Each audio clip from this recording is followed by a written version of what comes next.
Good morning guys! What's up Tuesday? Wala kaming kuryente. Inaayos ang kuryente sa building. Mga 8 to 12 p.m. So, yun. Wala kaming kuryente. Buti na lang ako hindi naligo ng umaga.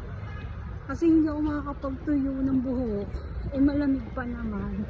My God. Nakalimutan ko kasi na na may abiso na walang kuryente. Aayusin from 8 a.m. to 12 p.m. Kaya yan.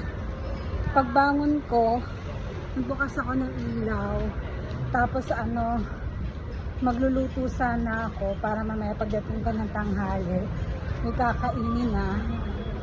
May ulam naman ako niluto kagabi. Yun nga, walang kuryente. Kaya mamaya na lang ako magluluto. Kahit sinain, hindi ako nakapagsain. Yun lang guys. Good morning.